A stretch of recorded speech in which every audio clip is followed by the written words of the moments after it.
I just want to understand what you understand now that you've done all this research on like the rise of Christian nationalism and this extremism that is really at the highest, echelons in our effing Supreme Court.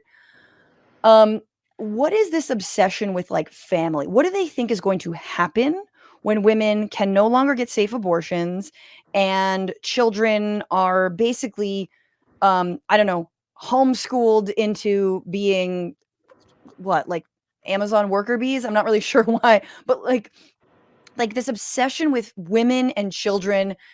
And I hate The Handmaid's Tale gets overused so much, and I haven't even watched it, but like I cannot think of another like what is a good analogy, what is a good like sort of mirror image to what we're seeing the world, like the world that they really want us. But what did you come to learn about their their obsession with controlling women and children? Yeah, I'm just to tie off the last segment with a bow. I just think, Yes. first of all, like grift and true belief, especially when your belief system and the audience you're targeting towards is about how the world is rigged against you, and in every institution is inherently corrupt, right? Grift and true belief are not by any means mutually exclusive.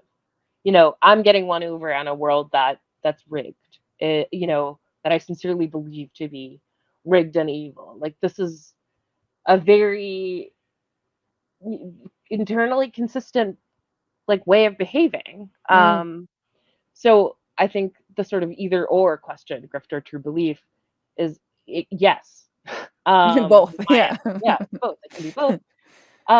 Then it's interesting that people do bring up The Handmaid's Tale, and of course it is used a ton in this sort of um, in this discussion of sort of Christian nationalism and women. Um, and it's interesting because uh so The Handmaid's Tale was published in 1985 Mm-hmm. by Margaret Atwood, and what Atwood was reacting to very specifically was the rise and political prominence of Christian nationalism for the first time, the emergence of this sort of ideology in the US, and the dominance of it, the Reagan era, Tammy Faye Bakker, Yep. Jerry Falwell, James Dobson, the moral Yep. majority, Yep. the rise of this stridently anti-feminist, violently anti-abortion, um,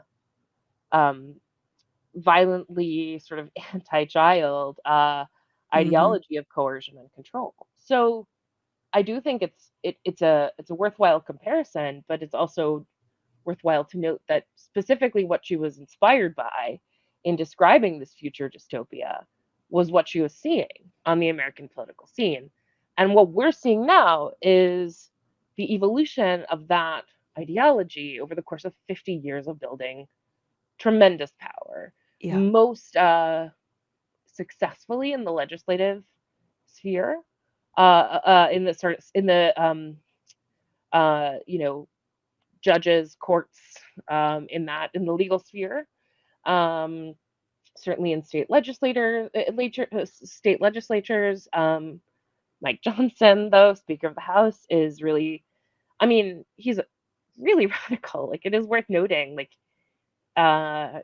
he and his wife are part of a marriage that is very specific to, I think it's Louisiana and Arkansas. I think are the only four states in the country.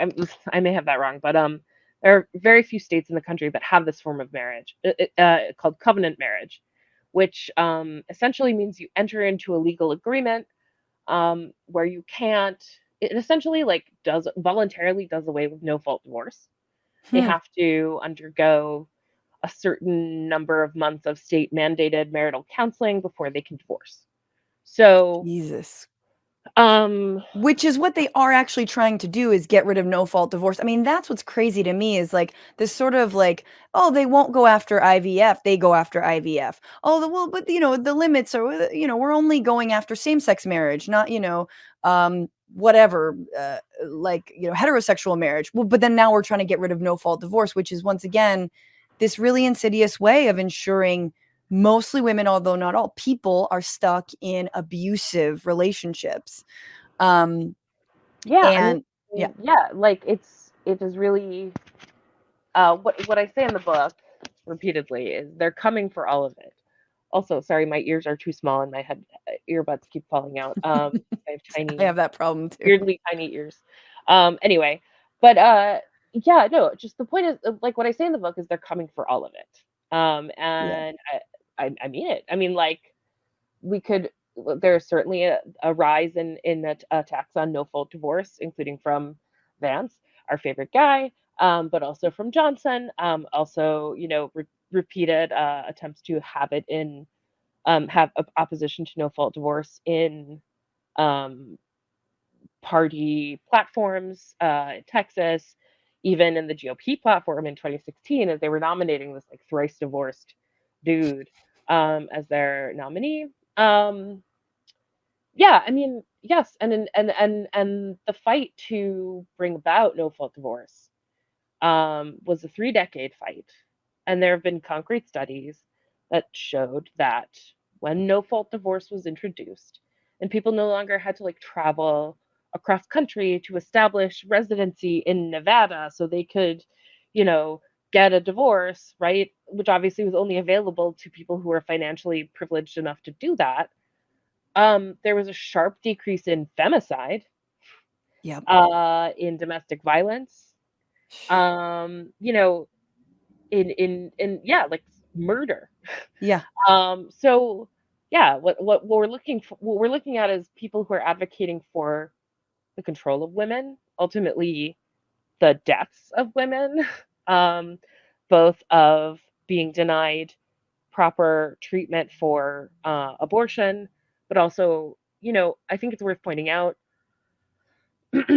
um, like a big part of and there was a notable story from ProPublica that came out this week Yeah. about two women who died because they had, like, in one case it was a self-induced abortion, but this woman was in sepsis, um, because not all the fetal material had been ejected. She came in having already undergone that procedure through self-managed abortion, but needed surgical aid, a Hmm. very basic procedure called dilation and curettage. And this hospital in Metro Atlanta was felt constrained due to draconian state law from aiding her. They watched her die over the course of 20 hours until Yep. they felt she was in enough danger that they could perform this very basic standard of care procedure without being in legal jeopardy. Um, and it was too late. She died. And like Yeah. that's what like none of the people creating these laws have any familiarity with obstetrics, with No. gynecology, with No. pregnancy, with the female body, and with all the myriad dangers that um, accompany them. Um, all of my friends who've had children are the most militantly pro-choice because they're like, I've seen what even a healthy pregnancy can do to a body. Oh yeah. Firsthand. Well, I've and this woman was a mom. She was already a mother.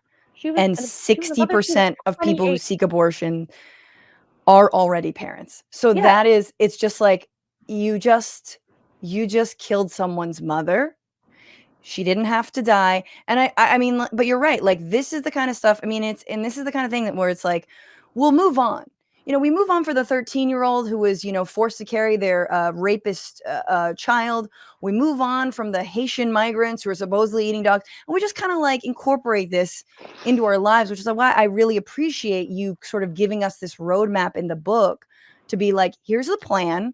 What are we doing about it? Like, how are we going to push back on it, or at least name that this is what the plan is in some ways. And it's so oversaid, but I do appreciate that Project 2025 has become something that many people are talking about more so than you would imagine, like some weird policy book. But because it's like, oh no, there is a plan. Like, so know that there's a plan. It does get worse if you think it doesn't. And how do we fight against What's going on, Frantifa? If you haven't already, subscribe to this channel right now. Hit that button. And also, you can become a patron and support the show every single week. Get access to bonus episodes and exclusive merchandise. Patreon.com/bitchuation room. Do